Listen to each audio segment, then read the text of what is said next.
Hello, Improve It family. I hope that makes you want to keep listening, or I hope it doesn't deter you, but I'm going to keep singing at the beginning. So thanks for staying in with me. So Improve It fam, we have another Erin on this show today. Just when you think you couldn't handle any more Erin, you get another one. And she is going to rock your socks when it comes to battling burnout. So let's just do a little deep dive into Miss Erin. Erin Coop is a writer, facilitator, and an executive who enriches the human experience by guiding people to actualize their best self. Here is how my girl Erin is improving it. So as the founder of Authentically EC, Erin Coop is a writer, facilitator, and executive whose passion is to help people lead better lives by guiding them to self-actualization. And you will hear a lot about that in today's show. So her clients range from high-powered corporate executives to members of global associations to staff and athletics at major universities. So Erin's 17 plus years and 3 global corporations, including years at Goldman Sachs, brings a grounded, credible, pragmatic approach to guiding people forward. Now, her progressive studies in neuroscience for business, human energetics, and transformational inner work thoughtfully provokes and inspires audiences to cultivate a deeper relationship inward. Through storytelling, unique insights, and real-life application of her learning and wisdom, Erin shares the possibilities of better ways of being and leading in the modern world. Now, as a widely recognized thought leader of whole well-being and authentic leadership, Erin's positive impact on people, culture, and collective mindset is welcomed by organizations globally. So whether she's tailoring and facilitating leadership programs, delivering workshops, keynote speaking, or writing, Erin empowers people to develop emotional awareness, mental agility, and up-level their inner game. She is the perfect person to talk to us all about battling burnout as a leader of talent.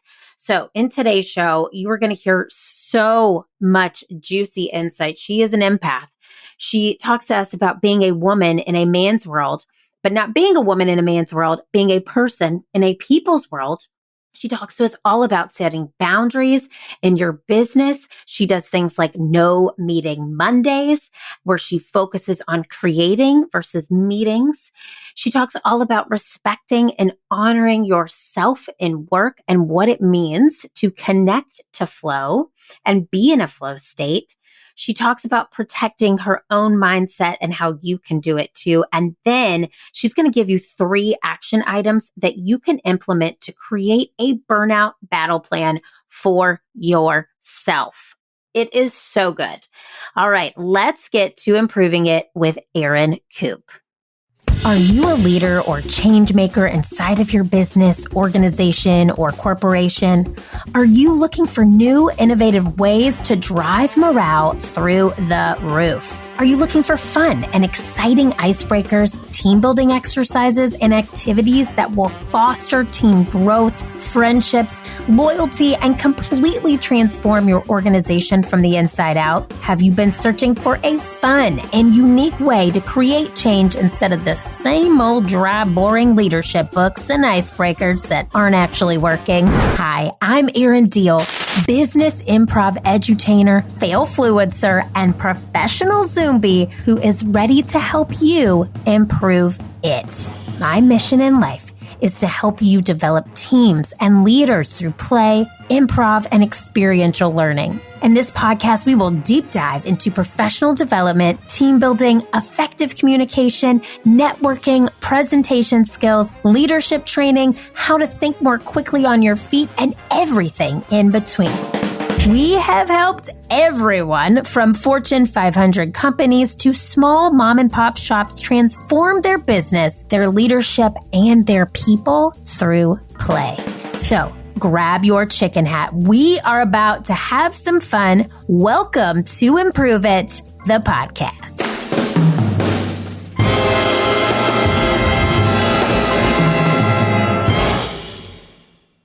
Erin Coop. Oh my gosh. Okay, this is a long time coming. So, first and foremost, the Improve It fam knows a little bit about you. I just, bragged about you before the show started. So, what is a fun fact that we couldn't find on your bio, your LinkedIn profile, your website about Erin Coop? What's a fun fact?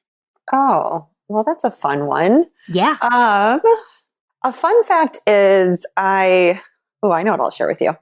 I put myself through college and I literally, had a lot of scholarship money, but also had to borrow money, student loans to get through school. And the semester that I studied abroad in Madrid, I could borrow $10,000 in one semester. And so that's the only semester I borrowed that much money. That is the best $10,000 I ever spent in my entire life. That's amazing. So you studied abroad in Madrid. Okay. So Yes. first and foremost, how long were you there? 6 months. Oh my God. It was such an experience. I was 18 years old. Oh my God. Okay. Brave. Yeah. Brave. Okay. Follow-up question. What's the coolest place you've ever traveled? Because Erin, I did some Erin Coop research. I've read some stories right now. So what's the coolest place you've ever traveled? That's tough. There are so many. But I would say probably the absolute coolest was Mendoza in Argentina. It's like wine country. Oh, So cool. Oh my God. Okay. We're going to have, that's another podcast. Okay. We're talking about burnout. Then we're going to talk about vacations. So, Yeah. I'm so excited to have you here. And I literally mean that. So Improve It fam, that's what we call our audience. I want you to know I've known Erin for a while and I'll never forget how we met. So we were sitting next to each other at an event for HR leaders or talent development leaders. I remember this. Do you remember this, Erin? It was at I do. Okay. At the top of the Willis Tower. No big deal. And we realized in that time that we knew a lot of the same people. We scheduled a lunch and I'll never forget that lunch. We were in River North and I was at the time really struggling with my infertility. And it's like, we sat down to lunch and you like saw deep into my soul and we just met. And then we started just spilling our life stories to each other. And I will say you were more of a giver in that conversation. I took a lot, Erin, because you were giving me just a lot, but I will say you were just so lovely. And since then I've just watched you continue to grow your business and go out on your own completely. But I just will never forget that moment. And here's a follow-up question to that. Do you feel like people, when they meet you, they tend to pour their life story onto you? Do you feel like people just kind of spill because you're such an open, loving person? Often, yes, but it's not in a way where it feels like overbearing for me. And I think what it is that I have a talent for, like truly seeing people. And a lot of that has to do with being very empathic and actually feeling what they're feeling, even if they don't know what they're feeling. Yeah. I can really sense it, and it is a gift of mine. And so, for a long time, especially while I was still, in an executive role at a, Fortune 500 company, I really felt like it was so fulfilling and rewarding for me each day to be able to give that to people, because otherwise I was in a role that was quite transactional and was absolutely not, it was not my identity. It was not who I was. What I really was that person that was the person that, connected deeply and, shared and listened. And that's who I am authentically. So yeah. You're authentically Erin Coop. I will say that. You really are. Her tagline stands corrected. She really is. Like I said, I'll never forget, Erin. I looked at you and I was like, she sees into my soul. For some people, though, it can be quite like triggering for them, because they're kind of like, they'll like look at me and they see my eyes, like look in their eyes, and they're like, whoa, like I feel something and I don't know what it is. No, it was wonderful. And I remember, okay, this is another just silly fact, but I remember it. And I remember I have brown eyes. My son has beautiful blue eyes. Where those came from, no idea. And real eyelashes, which I have, I glue mine on. So I was like looking at you and you're like, your eyes are so light. And I was like, I have dark brown eyes, Erin. I've never heard anyone say that. And that stuck with me for so long. And you have this incredible gift to make people feel heard and special. So I'm so honored to have this time with you today. And I know that we're going to talk about this later on, but this is a no meeting Monday for Erin Improve It Fam, which is something we're going to get into. But she is taking this meeting/call/podcast with me. So I am so grateful. And anytime I get to chat with you, it's a gift. So thank you for giving that to us today. Absolutely. Oh, girl. Okay. Well, let's get into it because I know you're a mom. You have 2 cute little boys who I just found out are in kindergarten and first grade. And I wanted to just kind of start into the conversation with something I read on your website, which I thought was fantastic. So you talked about in an article how you turned being a woman into a man's world to being a person in a people's world. What inspired that? Can you give the Improve It fam a little insight? And we will link to this blog and the show notes, but just give a little insight into why that was such an important topic for you. Yeah. So, when I wrote that article, I was still in the executive role at CBRE. And I've always been in my corporate career, which was for 17 and a half years before I left to start my own business. I was always in male dominant fields. So finance, technology, commercial real estate. And I observed so much, and then so many people confided in me about how hard that is and how competitive that is and how stressful, and just sort of a lot of the angst and anxiety that comes along with not only being in a role that is in a male dominant field, but sort of the culture or the sometimes perceived toxicity that can be a part of that. And for me, while I did experience certain things that, certainly were very difficult to move through, and or bosses that I've reported to over the years that were toxic, there was those things that happened for sure. But I never looked at being a victim in anything that I was in because I was choosing to be there, And so when people played victim, it just never resonated with me. And it was really hard for me I could be compassionate with those people, but I would almost kind of be that person that was like, well, could you reframe it and look at it this way? And so that's what inspired that article. I wanted to put that out there so that it could help more people just shift their mindset and be a little bit more open-minded or growth-oriented in how they're looking at being in a male-dominant field. And, so many fields are and have been, and that is slowly changing, right? But, we can't play victim to it every day because we're just losing our innate power if we do that. Erin, yes. I love the way you see the world. And that is so inspiring, number one. And number two, I think why you are the perfect guest for this show. And I wanted to start off with that because I don't think that you are falling victim at all to what is happening in our world today, even though there's a lot going on. This is probably one of the most tumultuous times I've ever lived through as an adult, as a human who can, understand what is going on around her. And I just love the piece and the perspective that you bring to your work, to your leadership, to your parenting. So I wanted to talk with you and give some insight to the Improve It fam today about burnout. So I think you're an expert in mindfulness. I'm going to give you that. And I literally I remember thinking when I came up with this show title, I said, okay, who is the perfect guest? And then Erin Coop in all bold font came into my mind. Okay. So, and I mentioned this earlier, but you mentioned that you hold things like no meeting Mondays on your calendar. And you have a lot of boundaries that you've set in place when it comes to your news consumption. So why are boundaries so important in your business? And then can you tell us a little bit more about some of the boundaries you've placed in your own business to make you more effective? Yeah. One of the things for me, first off, I wasn't always good with setting boundaries. It was a learned practice. It took time. It took effort. It took, literally practicing it daily to make it work.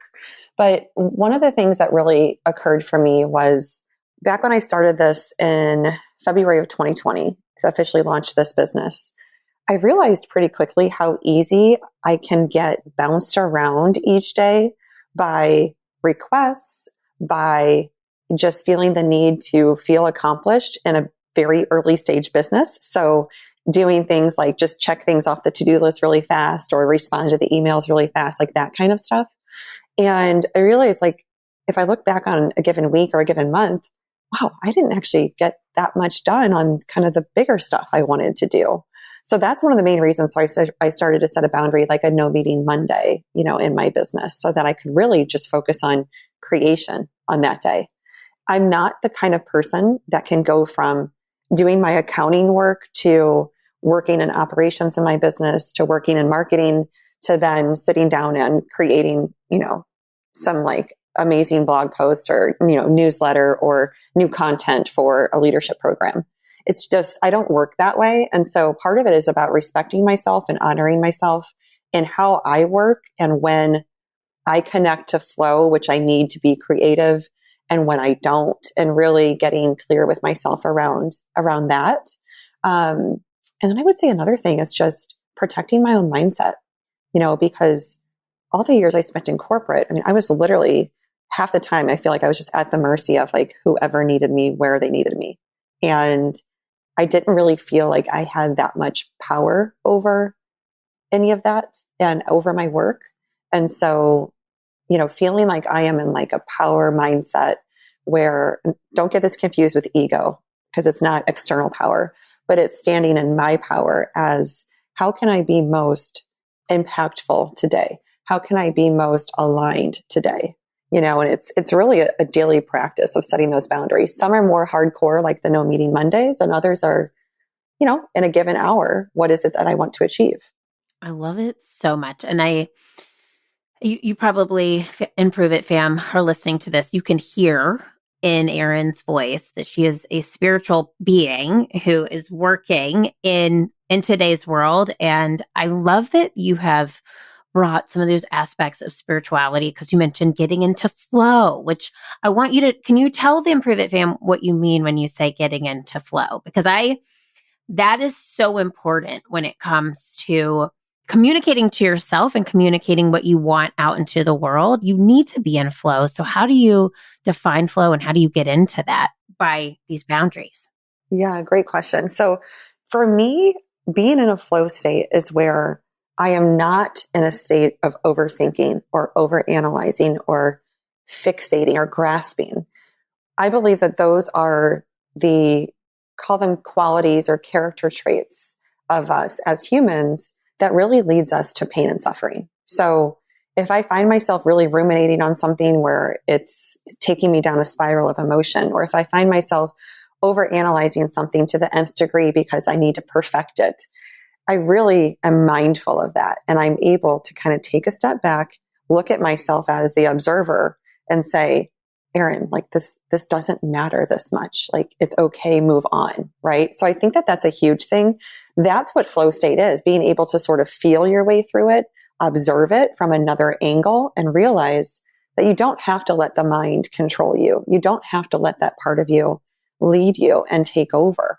There is this other part of us, this authentic part of us that's more so kind of felt, and it's, located, call it in the center or the heart area of us. But if we let that part of us lead more often, then we are more in flow. And it's really just being clear, being open, and really understanding yourself. Like, how do you work?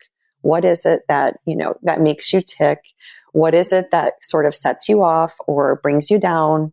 And being mindful of all of that.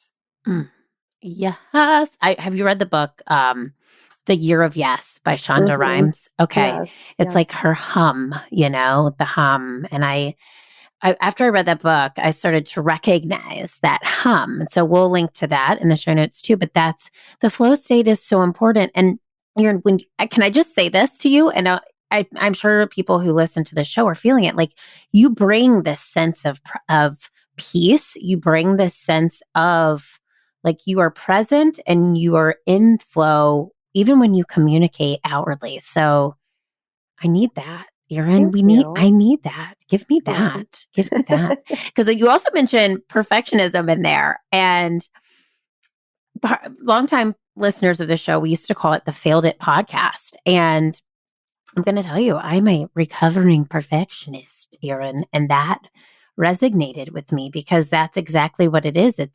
You're not in that flow state. You're in that sort of analytical state about your own work, your own self. And I think that working from a place of flow can allow us to overcome those perfectionist qualities. Would you agree with that? Or what are your thoughts? Yeah, I totally agree. I think unfortunately people in corporate settings a lot of times feel like they literally are at the mercy of everybody else and they feel like they are powerless. And that is, in my experience, what was one of I would say the biggest deterrents for people in corporate positions over time that really led them to burnout, because feeling powerless and feeling like, for example, you can't really be in a flow state. You are a victim to your surroundings or to your role. You can't set healthy boundaries for yourself because it would, upset others. Like that kind of mentality that people get pretty stuck in, it is literally what has led people to this burnout point where they're like, oh, I can't do this anymore. Right. And so, when it comes to things like perfectionism, when it comes to things like over analyzing, self-sabotage, like I'm a recovering, queen of that. Like when it comes to those things, it's really just a cry for changing things up. It's this inward knowing that whatever it is you're doing, it's not working. It's not aligned with your authenticity. It's not aligned with your soul. So it's a sign to say, okay, well, this is not going how I would like this to go. And rather than be all crazy about it, I'm going to just kind of switch my mindset, or I'm going to switch over to this other thing right now and just go from there. I think a lot of people ignore those cries and they get really upset and full of anxiety and stress, and that does not serve anybody. No. Oh, this is so good. I'm literally picturing somebody in the Improve It family right now in their car listening to the show and going, that's me. So that spoke to me, Erin. I know it's speaking to the members of the Improve It fam here. And speaking of the Improve It fam, we have quite a great family of talent leaders who are juggling things like the Delta variant, their kids being in school, Zoom fatigue, anxiety fatigue. And like I said, did some digging on the Erin Coop site, and I saw that you took a recent trip to Bali to just take a break from it all by yourself on a mastermind retreat. Well, I guess not by yourself, but with a retreat, no kids, no hubs. Can you tell us about that? And then what inspired you to take that trip? Yeah, that's a really sort of pivotal moment in my life. I went on that trip. It was a few years ago. And I was at this point in my life where I really did feel pretty powerless, not to be confused with hopeless, but powerless, where I was commuting an hour each way to and from work. I was working, 50 to 60 hour weeks in my corporate role.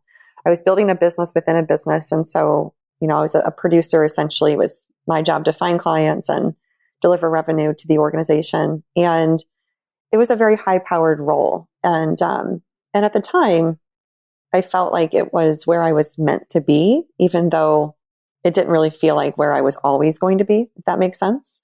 And I would say I was pretty early into my journey of what I call awakening, or, sort of waking up to what life really is and to the meaning that it means for me in my life to actually live a good life. And I was doing a lot of deep work on myself. And that's what led me to that trip. Now, the crazy thing is I won that trip. It was like a 2-for-1 package deal with a friend. So it was kind of hard to say no to. Yeah. But a lot of parts of me tried to say no. Like a lot of parts of me were doubting that I could actually say yes to this. Erin, how can you leave your kids? How can you leave your husband for a week?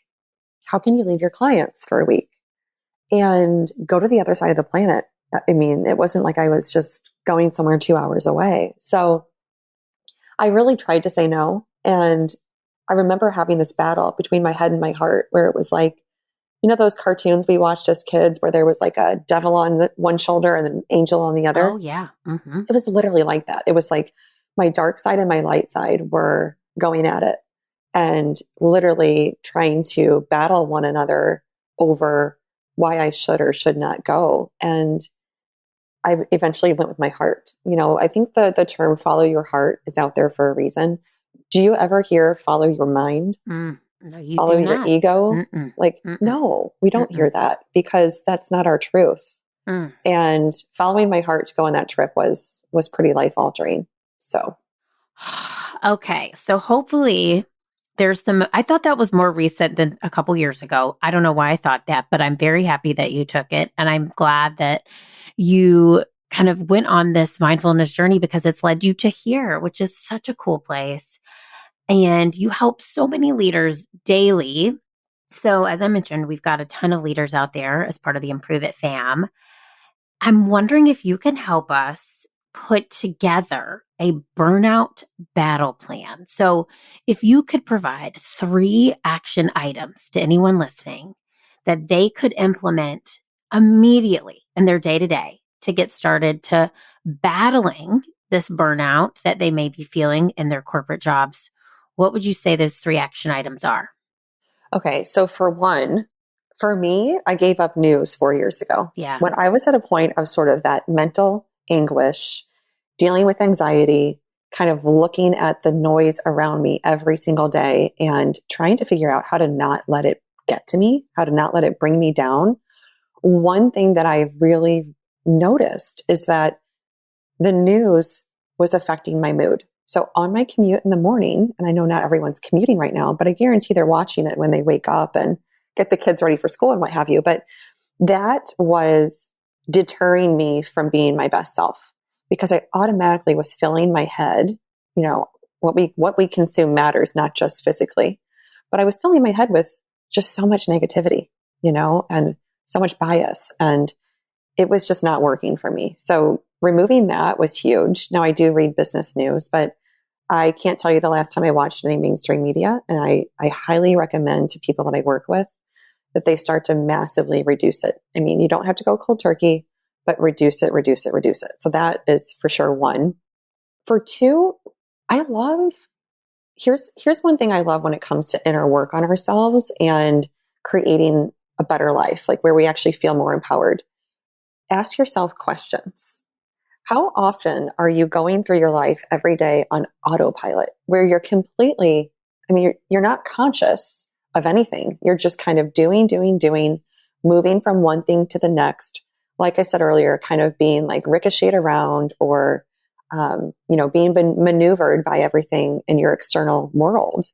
Whereas there's this whole inner landscape that's just waiting to be given attention and waiting to be heard. So a few times a day, it doesn't need to be a lot in the beginning. This will become like a muscle that just starts to exercise itself over time. But if you're in a situation or in a conversation where, something's not feeling right and you maybe find yourself triggered or you maybe find yourself just not wanting to be there, that kind of thing. As soon as you're done with that, just ask yourself some questions and just say, how did that serve me? How did that situation serve me? What was the lesson for me? What was I meant to learn from that? And on the flip side, the same thing goes when it comes to thinking about or planning for things that you want to bring into your life. Question why that is. Like, what is it that I really feel like I'm going to receive from this? And or like, what's the end, goal? What's the point of this achievement or accomplishment? Why am I really after this? And if you can't really say to yourself that that is because of, self-love, or it's not from a place of compassion or kindness for yourself, or, sort of furthering things along in your evolution as a human being, then it's probably more so driven from ego. And that's why we have to question ourselves. The number of times I've said yes to things from a place of ego and not from a place of authenticity it has led me down a path that was way more painful than life could have been. And I think that that is a huge, huge lesson for people to just be more with themselves, be more present, be more aware, and understand your motives. No one can do that for you. There's no pill you can take or book you can read that's going to help you get there. So that would be a huge thing for number 2 is question yourself. And then the third would be to be present as often as possible. And I know it's really hard for people. No one's ever going to be present all the time. There's no perfect person. I'm far from perfect, even though, yes, I practice a ton of mindfulness. Everyone gets tripped up. We're all human. We all have a full range of emotion on a daily basis. And that's okay. That's our gift as human beings. We don't need to run from those. If we can be present with our emotions, especially those that we perceive as bad or negative, that is game changing. Your inner game can truly transform if you just give that emotion, call it anger, call it frustration, irritability, whatever negative emotion you feel like you're experiencing, rather than push it away, rather than project it onto someone else or try to numb it, be with it. Just allow it to be there. It does not last long. Each emotion will last about 90 seconds. But what causes the pain and suffering is when we do those things I just said, when we don't allow it to be with us and we try everything we can to get it away. That doesn't work. Erin, okay, this is amazing. And I really do think I knew you were the perfect person for this show. I knew it. So, okay, number 1, consume far less news. You don't have to go cold turkey, but try it. Number 2, ask yourself questions. How did that serve me? What was the lesson? Question your motives. And 3, be present as often as humanly possible. I love this. I literally want to write these down on a Post-it next to my desk to remind myself in those moments where I'm like, I can't see straight. This is so lovely, and why I knew you were the perfect person for this show. So improve it, fam. Take that, use it, apply it, even if it's just starting with 1, right? You don't have to do all 3. Start with 1 and see where it goes. Now, we're big on morning routines here. We talked a lot about it on this show. I'm wondering, do you do anything in the morning that sets you up for the day? Yeah. So my favorite thing is I like to get up early. And I started that a few years back as part of my journey because, especially when my kids were a lot younger, the only time that I could have time and space alone, like before 9 p.m., was at like 5:15, 5:30 in the morning. So yeah, I get that. And then by 9 o'clock, I'm exhausted and I go to bed. Like I literally am one of those people who I like to wind down. I don't just like to hop in bed and go to sleep. So 9 o'clock, that's what I do. But the mornings, I love to journal and or meditate, just depending on how much time I have before the kids are awake. And that's a huge thing that sets me up for the day. Because for one, it allows me to kind of take stock of what I'm feeling right then and there. Did I have a good night's sleep? Did I not? Did I have dreams? Did I have nightmares? Like, what is it I really feel? And what do I need to sort of work through to be my best that day? Like, that's a big thing.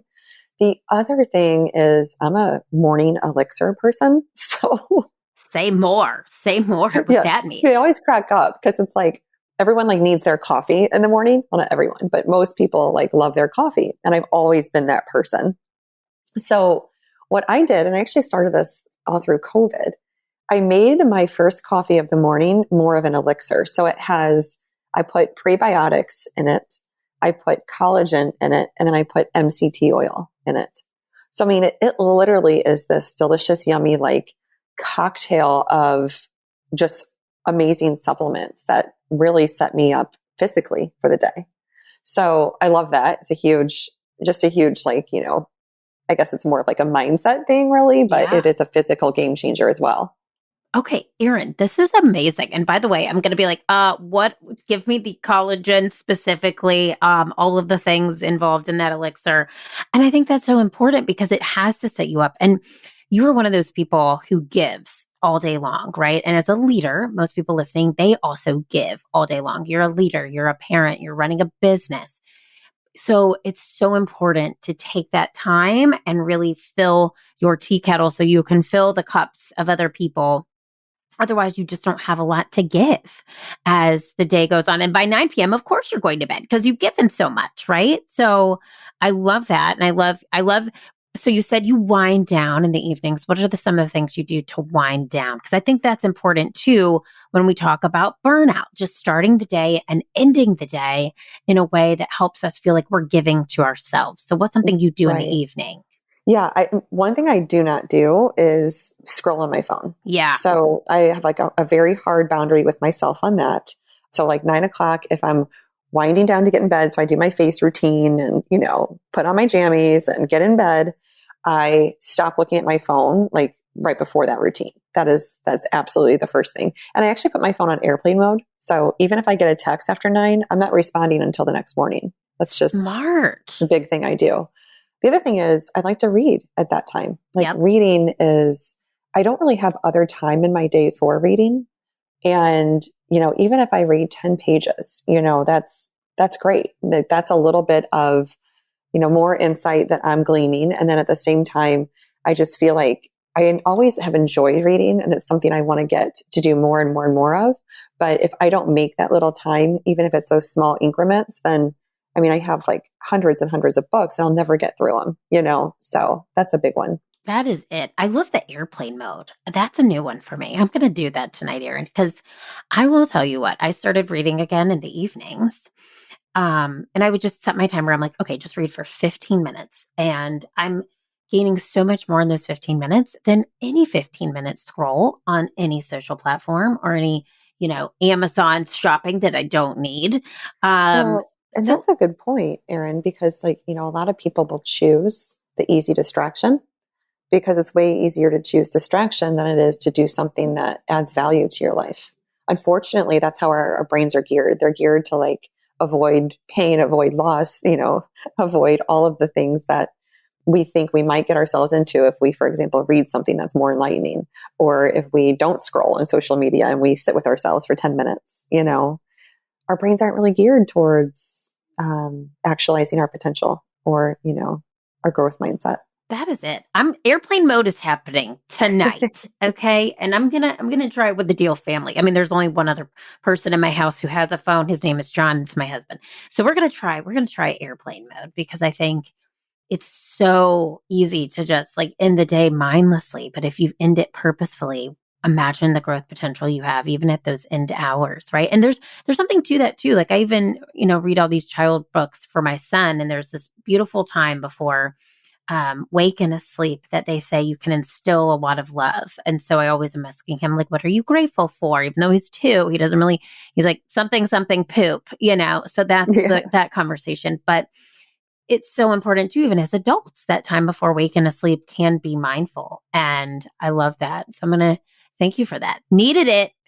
#needed it.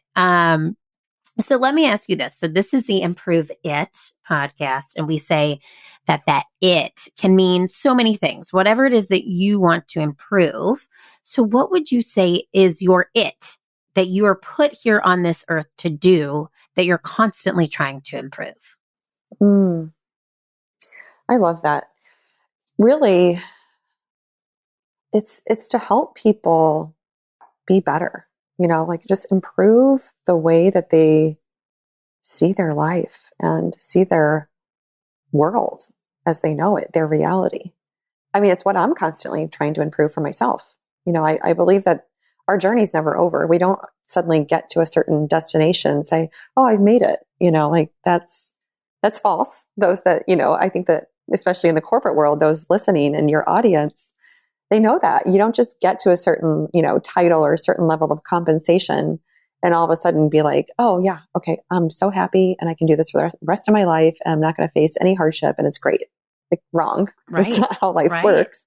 And so, yeah, it's just helping people enrich their experience as a human being, and not be the victim, not be the one who's miserably burnt out, be the person that takes a conscious approach to their life, that makes decisions that are empowering, that, lives in a way that feels good to them and also impacts others in a positive manner. Oh, and I see you doing it, girl. You were doing it. And that's truly why I think you are the perfect guest for this show in particular. One thing I want to just touch on that you said that I think is so important. I recently heard this through Abraham Hicks, and it was all about the enjoying the journey, because the destination will never completely satisfy us. And what you just said resonated with me so much. That resonated with me so much because a lot of the times we're going, and that's where the burnout happens, is in that journey. Is we're like, we got to get to this next destination. We got to get to this next destination. And then we get to the next destination and you're like, okay, well, now I want something else. And it just becomes a race to that next thing.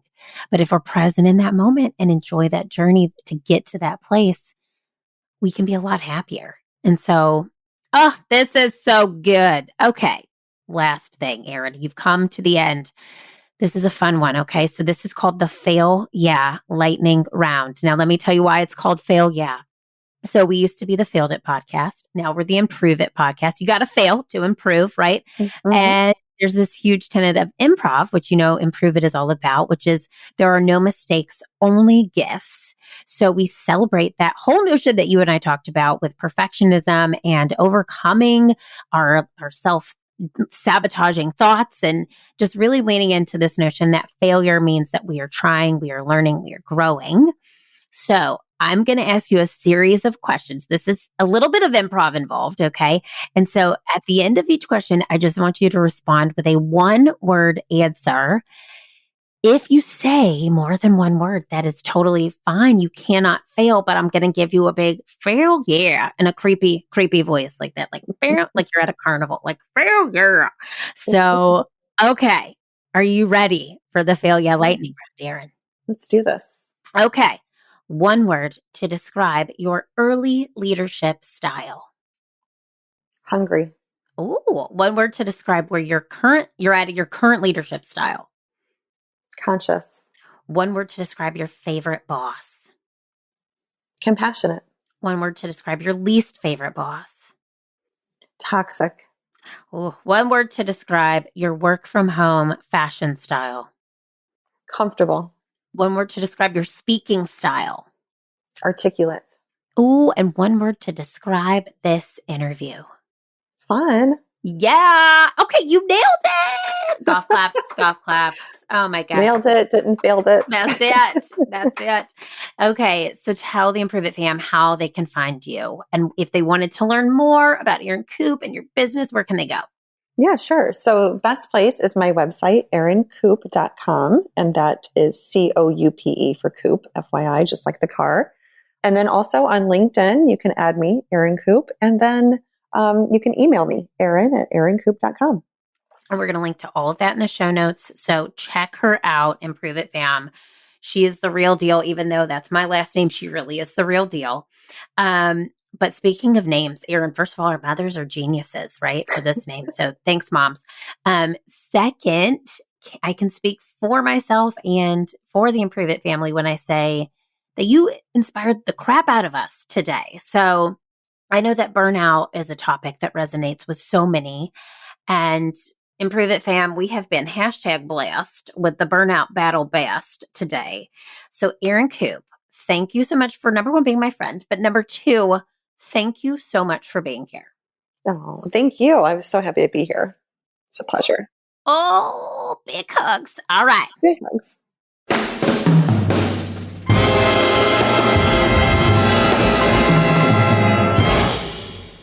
Woo, Improve It fam.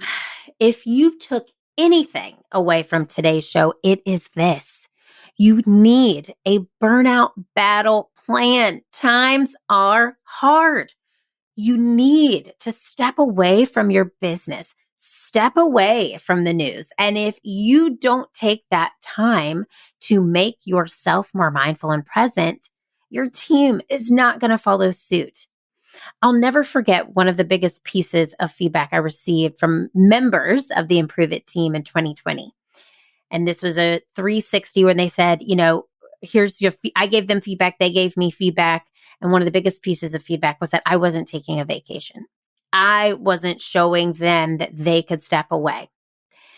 So I was at the time burning out truly because I was trying to save our business. We went from completely in person to completely virtual. And I was burning out my team in this process because I myself was burning out and they were implementing that same strategy in their own life. So take time for you, your team, your family, yourself, your sanity will all thank you for it. Now, go out there and keep failing, keep improving, because that world needs that special it that only you can bring. See you next time. Hey friends, thanks for tuning in to Improve It. I am so happy you were along for the ride. If you enjoyed this show, head on over to iTunes to leave us a 5-star review and subscribe to the show so you never miss an episode. New episodes drop every Wednesday. Now, if you're really feeling today's show and you've improved it even just a little bit, please take a screenshot and tag me at Keeping It Real Deal on Instagram and share it in your stories. I'll see you next week, but I want to leave you with this thought. What did you improve today, and how will that help your future successful self? Think about it. I am rooting for you, and the world needs that special it that only you can bring. See you next time.